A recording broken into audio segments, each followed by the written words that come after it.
Cuando hablamos de la inteligencia artificial en su momento, lo que se creó fue una herramienta tecnológica que pudiera simular la inteligencia humana, que tuviera la oportunidad de simular esos procesos cognitivos que conlleva el hecho, la fuerza de ser un ser humano. ¿Qué sucede? Que la inteligencia artificial nace con una intención, nace con un interés de ayudar, pero más allá de que esta es una herramienta, nosotros debemos pensar para qué se utiliza la herramienta. La tecnología en el cabo de los años ha ido evolucionando.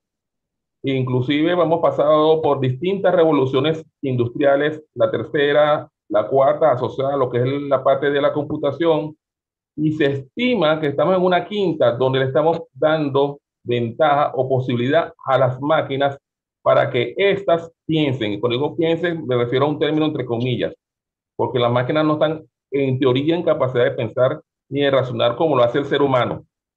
Pero la intención de hacer, tener estas herramientas nos da la posibilidad de pensar para qué se utilizan, cómo los distintos espacios laborales pueden trabajar con estas herramientas, cómo nuestros distintos espacios educativos, tanto en docentes como en estudiantes, pueden manejar la inteligencia artificial y no ser arropados por ella. Cuando hablo de una hacia humanización de manera sostenible, es sencillamente que la inteligencia artificial puede ayudarnos. De hecho, estaba leyendo esta mañana un artículo en la literatura que decía que ya hay máquinas que automáticamente, con el apoyo de esta herramienta, pueden hacer operaciones médicas, sin mínimo de riesgo o una capacidad de error muy baja. Está bien que utilicemos estas herramientas para la sostenibilidad, está bien que la inteligencia artificial la podamos trabajar para el bien. ¿Qué elementos podemos nosotros obtener de esto?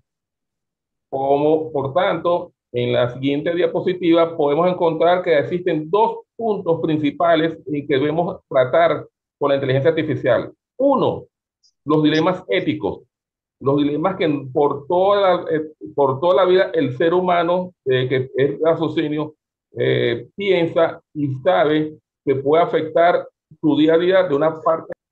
Hablamos que existen dos elementos importantes. Uno de los dilemas éticos, que es lo que representa nuestro ser laboral desde hace mucho tiempo atrás, de que el hombre ha incursionado en la parte laboral para su sustento, qué cosas debe hacer y qué cosas no. Otro elemento que es otro reto de la inteligencia artificial es la humanización. Vamos a ver si de qué depende que se use de manera ética y responsable. Recordemos y una pregunta abierta cuando nosotros en los años 80 vimos la película Terminator 1 o Terminator 2. Ya ahí se incorporaban o orientaban máquinas que pensaban por sí mismas, pero tenían la característica que tenían una programación para cumplir un fin. De hecho, en Terminator 2, cuando el humanoide cumple su objetivo, se autodestruye. Nuestra inteligencia artificial apenas en estos momentos está a nivel mundial de forma expandida. Yo digo que inclusive está generando, incrementando la brecha digital, porque hay personas que la saben usar y otras personas que no la saben usar. Hay personas que tienen la ventaja de utilizarla y otras que no. Pero más allá de eso, la capacidad de utilización es, insisto, ¿qué perseguía el hombre cuando inventó esta herramienta? Esto no es algo de estos momentos. Sí está en la moda, sí está en las investigaciones. Y me hace recordar mucho cuando hablamos en la época de la pandemia. Todas las investigaciones están orientadas a proceso social durante el COVID o proceso social después del COVID, elementos económicos durante el COVID, elementos económicos después del COVID. Bueno, justamente en inteligencia artificial se ha inundado nuestra academia de muchos talleres para que nosotros nos incorporemos a esta ola, pero muy pocos de ellos están interesados en hablar o explicar para qué o cómo deberíamos funcionar y cuál es la utilidad. hemos conocido también que la tecnología, eh, el principio de la tecnología, de la manera como se ha visto, en los primeros pasos lo dio en la carrera armamentista. De hecho, hay muchos productos que están en la calle y que primero fueron utilizados en la parte de seguridad y de los militares para tener un pie adelante en el momento de trabajarlo, o tener un pie adelante en el momento de utilizar estas herramientas, o tener un pie adelante del agresor, del enemigo. Entonces, por así de esta manera, piense que la tecnología se pensó, la tecnología computacional, sobre todo en la parte de redes, se pensó para eso, para la parte, para la parte bélica. Pero nosotros como seres, como personas, como ente social, tenemos que adecuarnos a usar estas herramientas con un pro, con un fin. En la siguiente diapositiva vemos tres puntos importantes del impacto que tiene la inteligencia artificial en la sociedad y el individuo. Una de ellas es la automatización, la otra es la innovación y la tercera son las interacciones entre hombres y máquinas. Me dio risa que cuando yo puse esto en ABHIT, en Profesor de Gestión, Investigación y Desarrollo, uno de los primeros elementos que yo me acuerdo que era los supersónicos. Estamos hablando del año 60, que fue cuando salió en Estados Unidos. Ya se veía una proyección, una perspectiva hacia dónde íbamos, de qué manera podíamos interactuar con las máquinas. Y las máquinas están en nosotros para ayudarnos. Pero cuando se programa esto, se programa con un algoritmo que genera resultados.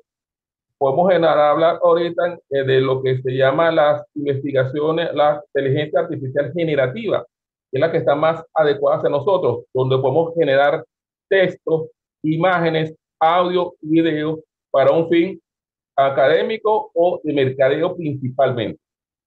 Pero lo que hace la inteligencia artificial en la sociedad también es automatizar estas tareas, creando cambios significativos en el mercado laboral. Muchos de nosotros hemos sido asustados, término entre comillas, porque se dice que la inteligencia artificial va a cambiar o va a desaparecer algunos puestos de trabajo. Yo considero, ya que soy tecnológico, que estos cambios van no solamente no van a desaparecerlos, sino que es el mismo hombre, si no se adapta a esta tecnología, es él que va a desaparecer. El campo o el espacio laboral existe o va a ser mejorado, influido por estas herramientas, pero es el mismo hombre que también tiene que adaptarse a ella y ver su utilidad. Importante que esta tecnología nos lleva a la innovación. Existen diversos campos donde justamente tenemos, y digo tenemos como un deber, estar inmersos en estas herramientas. Le acabo de mencionar, por ejemplo, lo que es la medicina, con robots que ya hacen operaciones, o inclusive detectores tan sencillos como podemos hacer para el pulso, ya con la parte de la revisión visual, por ejemplo. Podemos trabajar en la inteligencia artificial para la educación y de hecho, en efecto, hay algunos estudiantes, y estaba comentando con una profesora recientemente antes de abordarla a esta reunión, que veo con desagrado que los estudiantes ahora trabajan, ojo, no generalizo, pero muchos de ellos trabajan estas herramientas para entregar trabajo sin la previsión de revisar que el contenido sea adecuado a lo que se está pidiendo el docente.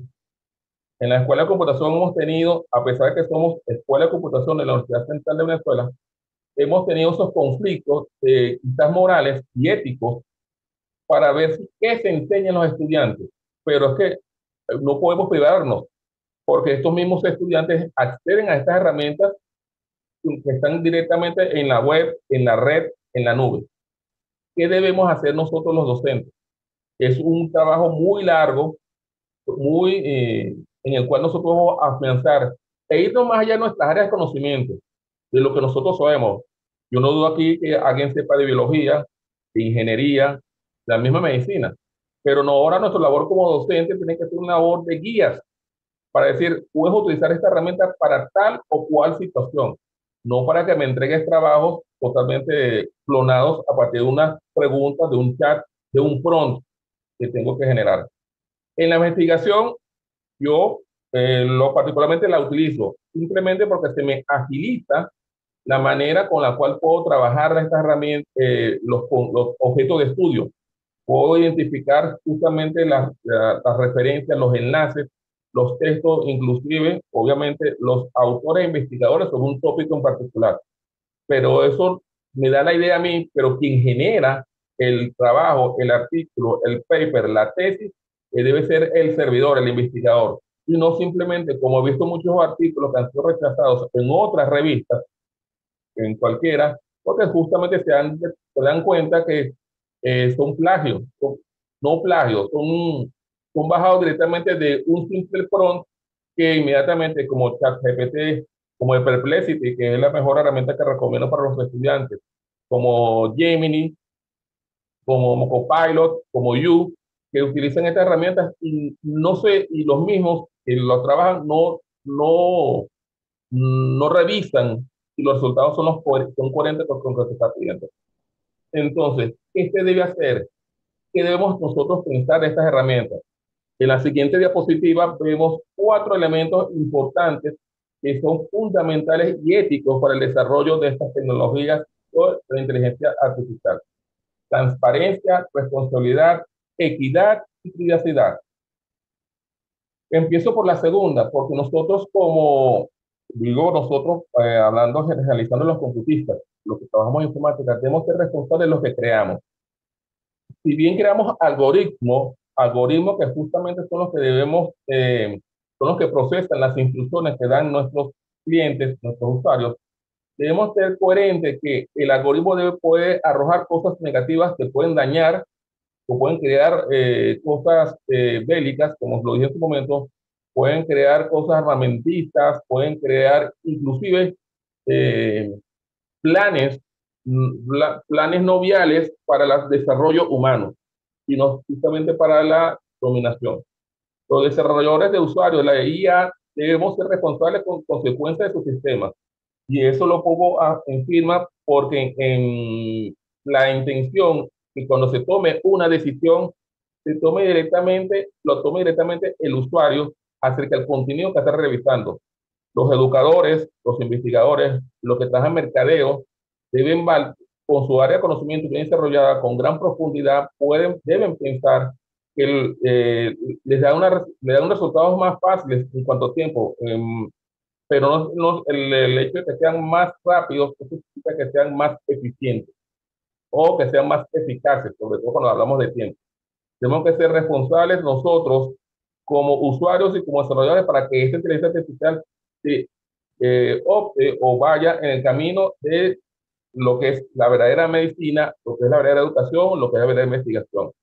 Esta responsabilidad va de la mano con la transparencia. Se han generado muchas aplicaciones app para los computistas, que todas tienen una intención particular, así como vivimos y recordamos a los humanoides de Terminator. Fue creado una inteligencia artificial en forma robótica, contenía una intención, pero la transparencia era tan que él podía, tan puntual, que él sabía hasta dónde iba a llegar. La parte generativa nos da pie para generar resultados, imágenes, un sinfín de cosas. El único límite es justamente la imaginación del ser humano, el que está creando o el que está desarrollando. Cuando digo transparencia, me refiero a que estas decisiones deben ser generadas por la inteligencia artificial. Los objetos, la inteligencia artificial deben ser comprensibles para los seres humanos y ser claros.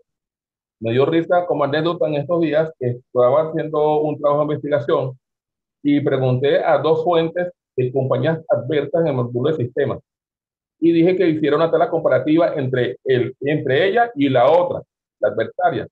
La misma inteligencia artificial me generó, mira, no puedo generar resultados de la otra compañía debido a que estoy violando mi ética como lenguaje natural, como modelo de lenguaje natural.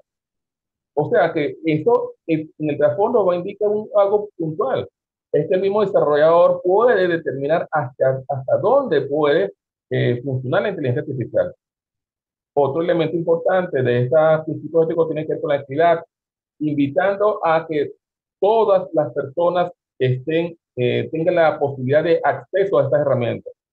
No, si antes había una brecha digital marcada entre aquellas personas que tenían teléfonos inteligentes y otros que no, y había una diferencia marcada entre aquellos que estudiamos, que estamos en las academias y otros que no tienen la posibilidad de hacerlo.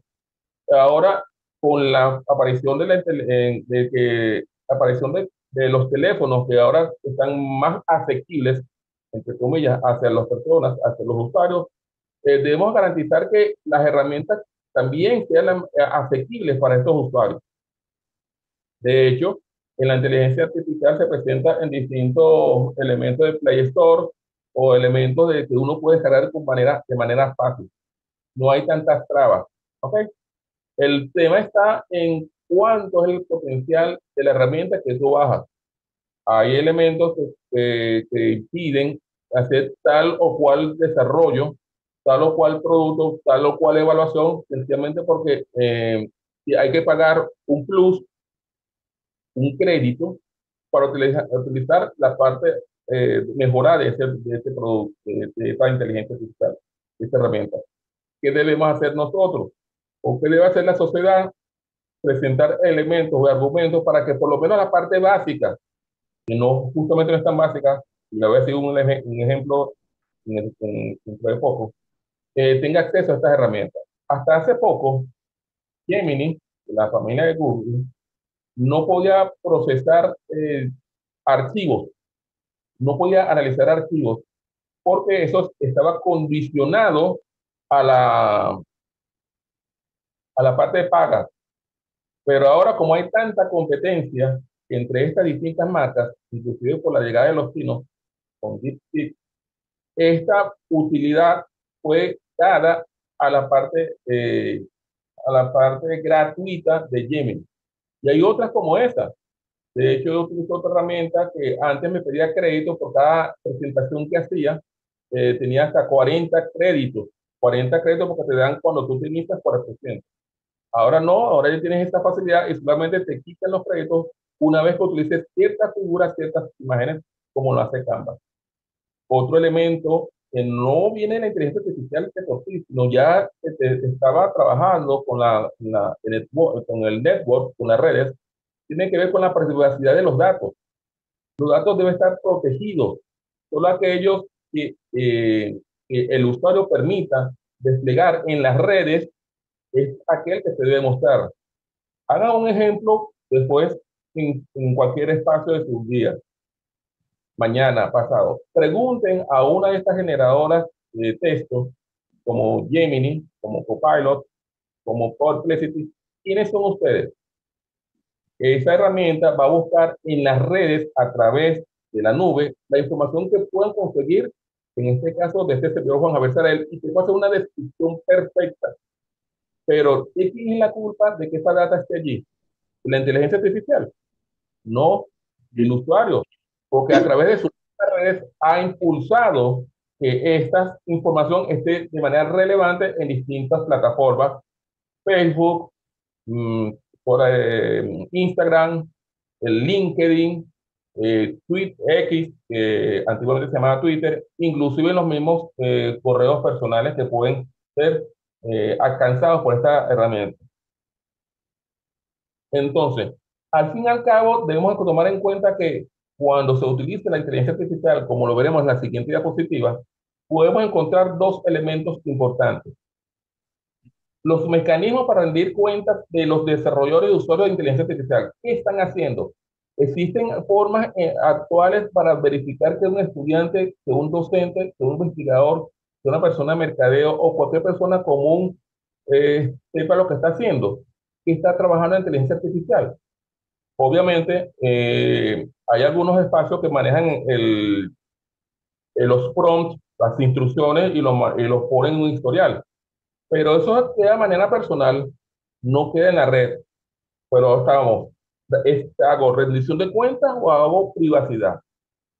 ¿A qué debo atenerme cuando yo trabajo en la parte ética de la inteligencia artificial? Cuando se trata de la evaluación de la información de una persona. Debemos nosotros, los usuarios, los que hemos trabajando, los que estamos desarrollando talleres, y hacer una introspección. y ver que nuestras personas que están, que estamos, a las cuales, a quienes estamos enseñando, tengan una responsabilidad en el diseño y uso de la inteligencia artificial. Importante que nuestros docentes, en mi condición particular, no nieguen el trabajo en inteligencia artificial. Lo que deben alentar es justamente la criticidad, el pensamiento crítico de estos resultados que da esta herramienta.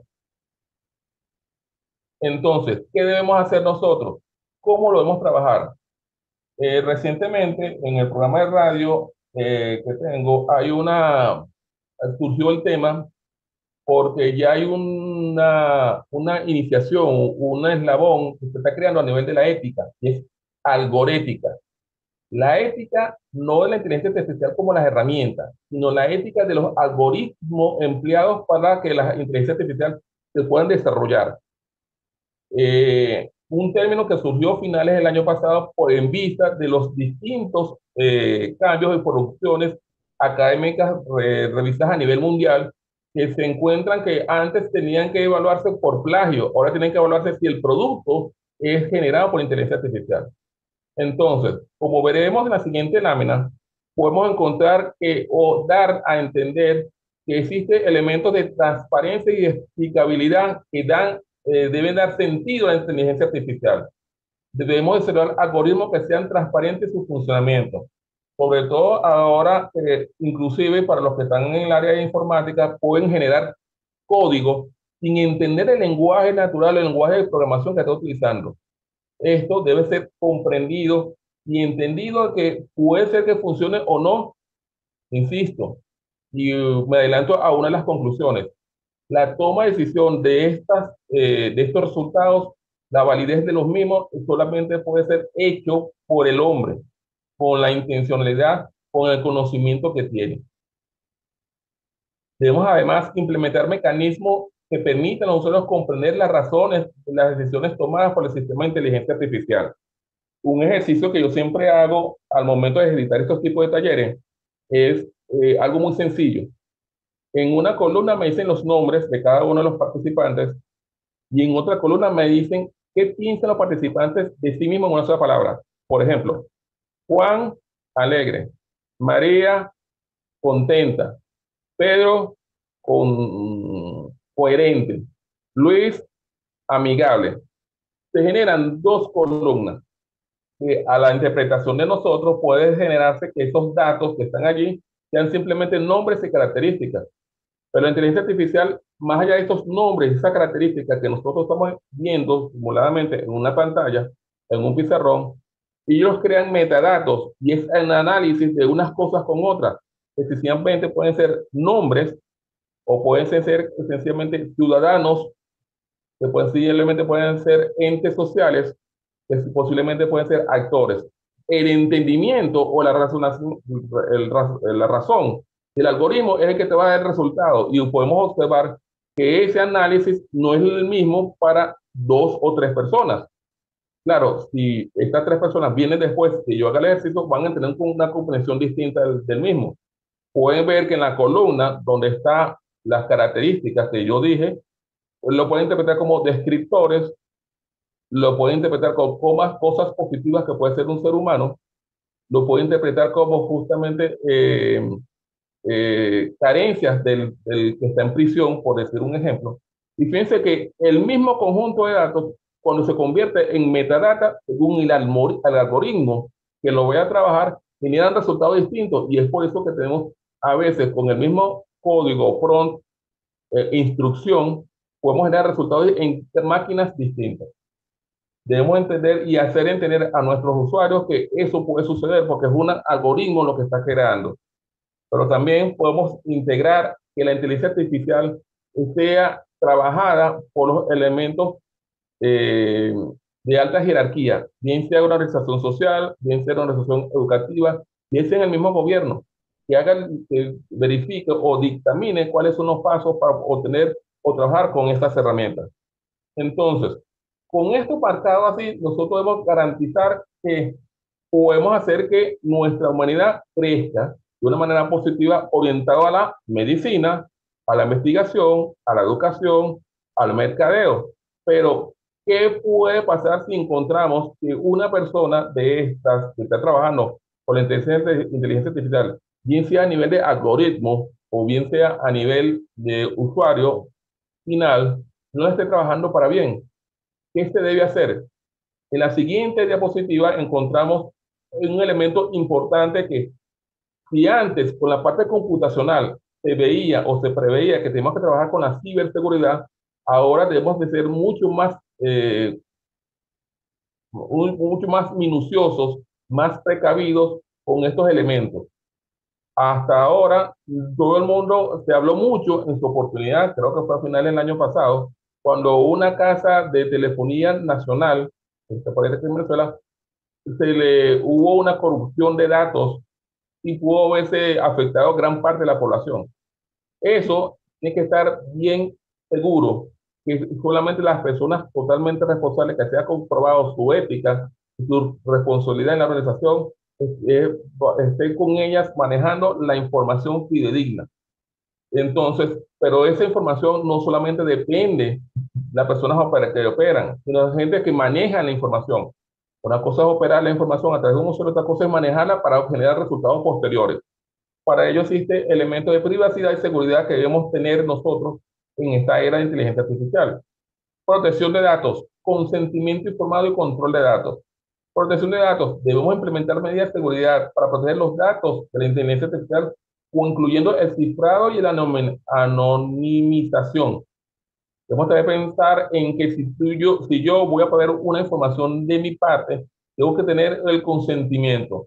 ¿Cuántos de nosotros, cuando ingresamos a las plataformas, a las redes sociales, le damos sí, sí, sí, sí, ok, sin leer lo que se está implicando la decisión que hemos tomado al momento de publicar esa data? Justamente esa data que posteriormente puede ser utilizada cuando pregunten quién es Alejandro Carrasquel, por decir un nombre en particular. El obtener consentimiento informado de las personas cuyo datos se utilizan en sistemas de inteligencia artificial, no solamente a estos sistemas va a alcanzar, es solamente a los sistemas básicos, en los cuales cuando se conecta a la red, ya en la nube, cualquier persona que tenga conocimiento puede acceder a ella. Y muy importante, el control de datos. Podemos ver qué datos utilizan nuestros estudiantes, qué datos utilizan nuestros hijos, qué datos utilizan las personas que nos están controlando. Un elemento que yo puedo resaltar aquí es que la data que se genera, se carga en Internet, se carga en la nube, muy difícilmente puede desaparecer. Entonces, debemos estar conscientes de que cualquier información, foto, texto, por muy encriptada que sea, existen siempre los mecanismos en la red para poderla bajar y quién sabe con qué finalidad pueden ser estos utilizados. Otro elemento importante que nosotros debemos considerar es qué elementos deben tener esta inteligencia artificial. Esto lo podemos observar en la siguiente lámina. Cuando hablamos de inclusión y no discriminación de los sistemas de inteligencia artificial. Eh, Puede permitirse la cantidad de datos diversos. De hecho, existen repositorios para definir qué son datos imágenes, qué son datos textos, qué son datos videos, qué cosas podemos crear, qué cosas podemos transformar, qué cosas podemos analizar. Debemos tener unos algoritmos equitativos que sean justos e imparciales, evitando discriminación de género, raza u otros factores. Esto está muy casado con la equidad que vimos en 3, 4 láminas atrás, donde tenemos que proveer que esta herramienta no sea exclusiva de un grupo, como en un momento utilizaron aquellos, el reconocimiento facial de las personas de seguridad, sino también la oportunidad de que las herramientas den acceso a todas personas que tengan interés en desarrollar conocimiento. Eso sin evitar, sin eliminar partes de responsabilidad y supervisión humana que vamos a tener. Debemos implementar sistemas de supervisión humana para detectar y corregir posibles excesos en el sistema de información. Antes de esta charla, estaba hablando con una profesora de la Escuela de Computación y ella dice, no, yo permito que mis estudiantes trabajen con inteligencia artificial, pero quiero que me hagan dos cosas adicionales cuando la presenten en un trabajo escrito. Una, ¿cuál fue la instrucción que escribió para generar ese resultado? Porque si bien el estudiante sabe lo que es lo que quiere, la instrucción por sí sola va a dar el resultado que espera tanto docentes como estudiantes. Y el segundo es, a partir del resultado que da la inteligencia artificial, dame tu opinión, argumentos para decirme que eso está correcto o porque está errado, si fuera el caso. Entonces, la supervisión no simplemente es, y de hecho es un paso atrás, que hay que hacerlo. Las normas APA hacen mucha autenticación, referencias hacia información que está en las redes, en textos, pero hasta ahora no se ha pensado en cómo hacer que algo que genere el texto generativo, la inteligencia artificial generativa, esté reflejado en una bibliografía, en una referencia bibliográfica. Es por esto, es que tenemos tres elementos que combatir al momento de trabajar con inteligencia artificial. ¿Qué queremos nosotros? Que la humanidad se construya, se desarrolle, que crea y se mantenga, que sea sostenible, que estas herramientas sean sostenibles y que justamente los resultados que a nosotros se nos hacía difícil encontrar de la manera eh, tradicional, si bien sean más rápidas para dar resultados, para potestar, para dar respuestas claras a los investigadores, la intención es que eliminemos los sesgos, tengamos que nuestros usuarios tomen las decisiones correctas y definir los límites de la autonomía de los sistemas de inteligencia artificial. En la parte de sesgos, tenemos que asegurar que la inteligencia artificial no perpetúe la discriminación. Cuando digo discriminación, en este caso no habla de moda y género. Me refiero justamente al incremento de la brecha digital. Esta parte que es un efecto social de la utilización de estas herramientas. Cuando habla de toma de decisiones, debemos evaluar que los resultados que ella arroja, si estamos hablando de generatividad, sean las correctas. Si estamos hablando de operatividad, que la operación como una operación médica o como una operación al momento de construir un edificio, cuando nos dé la oportunidad, seamos responsables y éticos de toda aquella instrucción que nosotros hayamos hecho justo sobre esto. Que se definir los límites de autonomía es evitar creación de máquinas que puedan tomar decisión y sin supervisión humana. De hecho, es el problema o el principal temor que teníamos nosotros desde ahorita, sino desde los años 80, cuando salió Terminator 1 y Terminator 2, que sea autosuficiente. Y fue un momento grandísimo para la parte de computación, cuando Deep Blue empezó a trabajar contra el ser humano en una partida de ajedrez, se veía que había una intención de Deep Blue para jugar ajedrez. Pero ahora es que las intenciones de los creadores van mucho más allá por el simple facilismo de hacer las cosas. El simple de hecho, deseo de utilizar la tecnología para trabajar menos, para agilizar más los trabajos. Con lo que en realidad necesitamos es acelerar los procesos de conocimiento y la generación de toma de decisiones acordes a la realidad, a la creación de una humanidad sostenible. Este fue mi pequeño aporte hacia para todos ustedes. Este es mi nombre, mis contactos y muy agradecido con ustedes para darme esta oportunidad de expresar qué debemos hacer para ir hacia una humanización sostenible de la IA. Debemos tener ética y responsabilidad.